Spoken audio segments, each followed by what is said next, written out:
எங்கிட்ட இருந்து எடுத்துக்கிட்டது, எங்கிட்ட இருந்து. என்னுடைய ஓக கலையை நீ யோகாந்த சமஸ்கிருதத்தில் வச்சு பண்ணிட்டு இருக்க. உனக்கு ஒண்ணும் கிடையாது. ஒவ்வொன்னையும் இந்த பாரதிய ஜனதா ஆட்சியில் அவங்க செஞ்சுக்கிட்டு இருக்கிற கொடுமையில பாரு. கருத்தா என்னோட வழி இல்ல. ராத்திரிக்கு எங்காவது வெளிநாட்டுல இருந்து அழைச்சி திட்டுறது. நல்லா அப்பனுக்கு காத்தாளுக்கு பிறந்தா நேரில் வந்துடலாம் திட்டணும். இல்ல குறிப்பா அலைபேசி என்னையாவது வச்சு திட்டணும். வலைத்தளத்துல இருந்து வந்தா என்னன்னு தெரியல. என்னடா 3-4 வருதடா, என்னடா எடுத்து பேசினா ஒரே திட்டுறது. இவன் நமக்கு ஜனநாயகம் பண்பாடு சொல்லி கொடுக்குறான். கருத்து காவிரி பேர் சரக்கு மற்றும் சேவை வரி, சரக்குக்கு மட்டும் இல்லை வரி.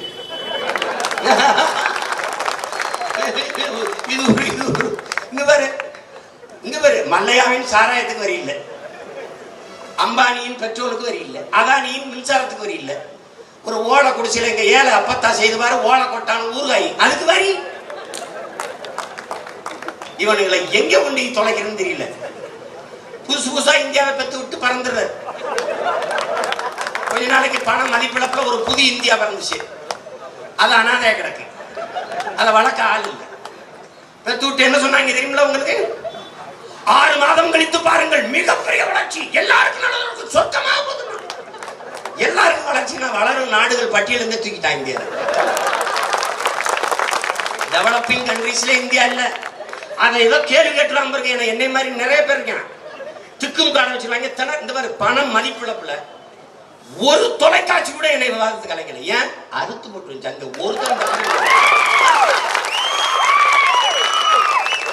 ஒரு கேள்விக்கு பதில் இல்லை. நான் கேட்ட கேள்விக்கு ஒரு கேள்விக்கு பதில் இல்லை. உடனே பிரதமரை விமர்சித்தால் தேசிய பாதுகாப்பு. புதுசாவாடா பாதுகாப்பு பட முடியாது. தேசிய பாதுகாப்பு ஒரு தேசம் வச்சிருக்கான். எங்களை எல்லாம் உள்ள வச்சாத்தான் பாதுகாப்பா இருக்கணும் ஒரு தேசம் வச்சிருக்காங்க. இத்தனை பெரிய ராணுவத்தை வச்சுக்கிட்டு, இவ்வளவு பெரிய காவல்படை வச்சுக்கிட்டு, நாங்க ஒரு பிச்சைக்கார பை மக்கள், பரதேசி பை மக்கள், எங்களை உள்ள வண்டி போட்டாதான் தேசம் பாதுகாப்பா இருக்கணும். கேள்விக்கு பதில் சொல்லு. ஜனநாயகங்கிற என் பேச்சுக்கு, என் கருத்துக்கு மதிப்பு இருக்கா? எங்க இருக்கு? என்னது? அப்போ ஒரு புது இந்தியா. இப்ப ராத்திரியில ஒரு இந்தியா பிறந்துச்சு. எங்க ஊர்ல இவர் கிராமத்தில் இருக்கிற உங்க பிள்ளைகளுக்கு தெரியும். நம்ம ஊர்ல சிற்றூர்கள்ல ராத்திரியில சாமத்துக்கு போர்வை இடம் போட வருவானா இல்லையா? காடா விளக்கு வச்சுக்கிறான். காடா விளக்குனா பெருசா எரியும்டா தம்பி, எரியும். தெரியுமா? மணி வச்சுப்பான். ஏழதாரம் மதிப்பு 10 ரூபாய். கேட்கிறவர் கேட்கலாம்ட்டு டங்குன்னு ஒரு மணி அடிப்பான். இது ராத்திரி தான். அதே மாதிரி நிதியமைச்சர் போய் டங்குன்னு ஒரு மணி. ஏலம். இந்தியா மதிப்பு இவ்வளவு. எவன் கேட்கறது? ஒரு நாடு, ஒரு ஆட்சி, ஒரு ஆட்சி. எது? பீஸா பர்கர் 5 விழுக்காடு வரி, கடலை மிட்டாய்க்கு 18 விழுக்காடு வரி. நீங்கள் ஏன் அப்படி பார்க்கிறீர்கள்? பீஸா பர்கர் என்று கடலை மிட்டாய்க்கு வரி 20 லட்சம் ரூபாய்க்கு மேலே வந்தா தானே வரி போட்டுருக்கோம். அப்படின்னா என்ன அர்த்தம்? 20 லட்சம் ரூபாய்க்கு மேல சம்பாதிக்கணுங்கிற எண்ணமே உனக்கு வந்துடும். அது யார் சம்பாதிக்கிறது? அதெல்லாம் பெரிய முதலாளி, அனில் அம்பானி, அதானி. இந்த அயோக்கிய பைய புரோக்கர் பயில நாடை கொடுத்துட்டு பிச்சைக்காரனால இல்லைன்னு சொல்ல சொல்லு. நிறைய பொருளாதார வல்லுநர்கள், மேதைகள், ஆன்ற பெருமக்கள், அறிஞர்களா இருக்காங்க. சின்ன பையன் நான். என்னோட பொது மேடை, பொது விவாதம். யார் பேச வர்றது? பிரதமர், இன்டர்நேஷனல் புரோக்கர், முதலமைச்சர்கள், ஆல் இந்தியா புரோக்கர்ஸ். இல்லைன்னு சொல்ல சொல்லு. மறுத்து பேசு. ஒரு விவாதத்தை வைய. என்ன சீமான் இப்படி சொல்றாரு? சீமானும் பங்கேற்பார். யார் வேணா இல்லைன்னு வந்துடாதீங்க. பேசிடுவியா நீ? மேதைகள் பெத்து போட்டு ஆத்தா பிள்ளைய பார்க்காம இஸ்ரேல் ஓடிடுது. அப்புறம் அமெரிக்கா ஒரு தம்பி எழுதிருக்கா, எப்ப தாயா உங்களுக்கு குடும்ப கட்டுப்பாடு நடக்கும்? ஏதோ புது இந்தியாவா பெத்து போட்டு வரீங்க. அது அனாதையே தெரியுது ஐயா. இந்த வரியில பாருங்க, நல்லது நடக்கும்பா. குடுகுடுப்பக்காரங்களை கொண்டு உட்கார வச்சு நல்ல காலம் பிறக்குது. என்னகிடா பிறக்குது எங்களுக்கு? வயது பசியில அனலா பறக்குது, கூரை பிச்சுக்கிட்டு பறக்குது.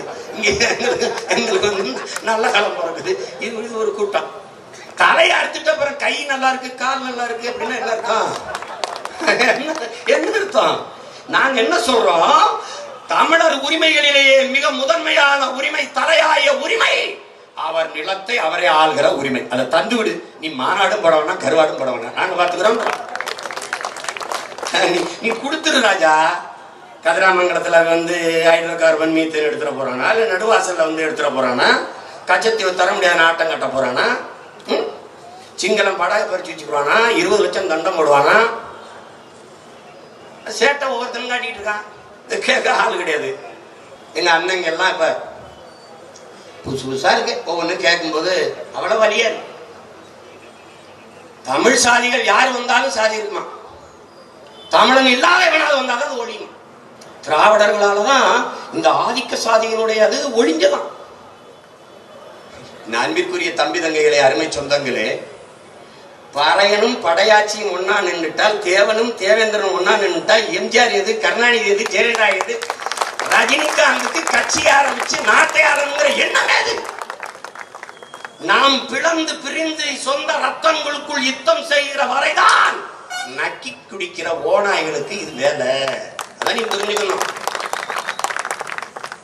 அன்னைக்கு பாக்குறேன், அம்மையார் தமிழிசை சவுந்தரராஜன் தலைமையில பாரதிய ஜனதாவில் எசி அணி. இவன் நம்மளும் மானம் கட்டு போய் உட்கார்ந்துருக்காங்க. என்ன எசி அணி? இவன் நமக்கு ஜனநாயகத்தை கற்றுக் கொடுக்குறான். இவன் பேசுறான் நமக்கு ஒரே நாடு ஒரே வரி. இதெல்லாம் என்ன எசி அணியா? இங்க சிறுபான்மை மக்களுக்கு என்று பிரிவு, தாழ்த்தப்பட்ட மக்களுக்கு என்று பிரிவு, இதெல்லாம் வைக்காம ஒரு அரசியல் பேரியக்கம் உருவாகி வளர்ந்து வருகிறது என்றால் அது நாம் தமிழர்கள்.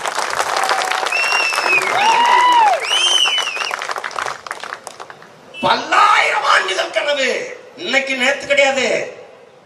நீரை வித்துட்டு நீருக்கு வரி போட்டிருக்கான், ஜிஎஸ்டி. கேட்டா டெவலப்புங்கிறான். ஒரு நாள் பாரு, டன்லப் டயர் மாதிரி வெடிக்க போறா. டெவலப் டெவலப் டெவலப் வெடிக்க. இந்த நாட்டில் மாபெரும் புரட்சிக்கு தயாராகணும். இது ஒரு சுரண்டல். பெரும் முதலாளி உழைக்கும் மக்களின் உழைப்பை சுரண்டுவான். வர்க்க சுரண்டல், அரசே சுரண்டுது.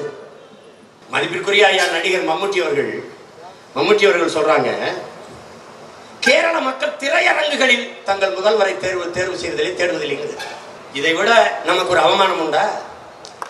அவர் சொல்றாரு, அந்த மாநிலத்தில் அவ்வளவு சரியான அரசியல் புரிதல் இருக்குது. எங்க மக்கள் திரையரங்குகளில் அவர்கள் முதல்வரை தேடுவதில்லைங்கிறது. இங்க திரையரங்கை விட்டுட்டு வேற எங்கேயும் தேடுவதில்லை. என் தம்பி தங்கைகளுக்கு ஒன்று சொல்லுவேன், திரையில் தேடாதீர்கள் உங்கள் தலைவர்களை, தரையில் தேடுங்கள். நடிப்பில் இருந்து தேர்வு செய்யாதீர்கள், மக்களுக்கான உழைப்பில் இருந்து தேர்வு செய்யுங்கள். இதான் என் தம்பி தங்கைகளுக்கு நான் சொல்ல விரும்புவது. இந்திய நாட்டின் பிரதமர், இறையாண்மை ஒருமைப்பாடு கொண்ட நாட்டின் முதன்மை தலைவர், பஞ்சாப்ல போய் வாக்கு கேட்கும் போது அரவிந்த் கெஜ்ரிவால் வெல்வதற்கு வாய்ப்பு இருக்குன்னு, பஞ்சாபியரை தவிர எவரையும் இந்த மாநிலத்திற்கு உள்ளே விடாதீர்கள் என்று பேசினாரா இல்லையா?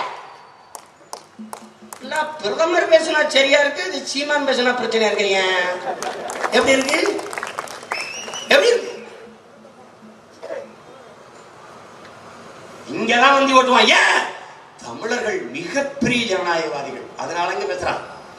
தமிழன் தன் வரலாற்றில் பேரன்பினாலும் பெருந்தன்மையாலும் பிழை செய்தோம். ஓட்டு இருந்துட்டு போறாப்பா, விடுப்பா, எங்கப்பா போவேன். கடைசி இவன் தெருவுக்கு போயிட்டா அவன் ஒரே வார்த்தை, வந்தவரை எல்லாம் வாழ வைக்கும் தமிழகம். அப்பாட பெருமையில மதாகப்படுத்தினான். எல்லாரையும் வாழ வச்சுட்டு வாடாங்கிட்டு போயிட்டான். கூவாத்துக்கரையில குடிசை கட்டி போயிட்டான். கொசு உள்ள வராம ஜன்னல் பூரா வளைய கட்டி ஒரு கூட்டம், கொசு உற்பத்தி செய்யறத ஏன் கூட்டம். எப்படி இருக்கு? எல்லாம் அடி வாங்கி மிதி வாங்கி காயத்தோடும் கண்ணீரோடும் எந்திரிச்சு திமிரி வந்தா எந்திரிக்காத படுங்க.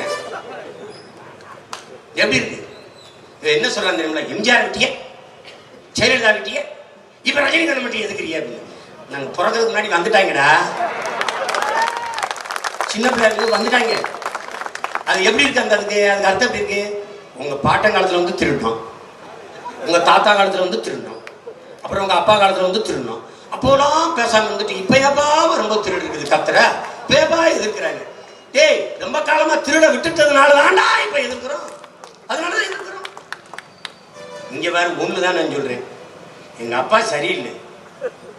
எங்க அப்பா சரியில்லைனாலும் அடுத்தவர்கள் நாட்டு கூட்டிட்டு வந்து எங்க வீட்டுல படிப்பிக்க முடியாது. நல்லா கவனிச்சுக்க. இது எப்படிப்பட்ட மானங்கட்ட செயலோ அப்படி அப்படிப்பட்ட மானங்கட்ட செயல் தான். எனக்கு தாயும் ஒண்ணுதான், தாய் நாடும் ஒண்ணுதான். நீ நல்லா கவனிச்சுக்கிட்டு வா. இங்க விலைமாதர் வீடுகளை கூட தட்டிட்டுள்ளவர் ஒரு பண்பாடு இருக்கு. ஆனா தமிழ்நாடு அதை விட கவனமா இருக்கு. எவன் வேணாலும் வரலாம், யார் வேணாலும் போகலாம், என்ன வேணாலும் பண்ணலாம். யார் நீ முதல்ல? யார் நீ முதல்ல? அதெல்லாம் மலையேறி போச்சு, தொலைச்சு போடுவோம். இருக்கிற ஒரு உதிரத்தையும் ஒன்னா விளைவிட்டு நாங்க ஓரத்தில் வேடிக்கை இருக்கிறதா? சிலர் அரசியல் என்ன அவங்க அப்பன் சொத்தா, அரசியல் எவன் சொத்தா இருக்கட்டும், நாடு எங்க அப்பன் சொத்து.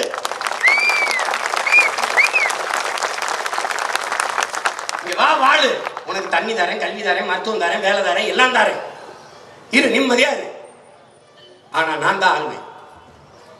எங்க தத்துவத்தை நல்லா கேட்டுக்கணும், குழப்பம் இருக்கக்கூடாது. எல்லாரும் கூடி வாழுவோம், ஆனா நாங்க தான் எங்க நாட்டை ஆளுவோம். எல்லாரும் ஒன்னா நிற்போம், ஆனா நாங்க தான் கொஞ்சம் முன்னாடி நிற்போம். எங்க தத்துவம். எனக்கு கையா காலா யார் வேணாலும் இருக்கலாம், ஆனா தலை நாங்க தான்.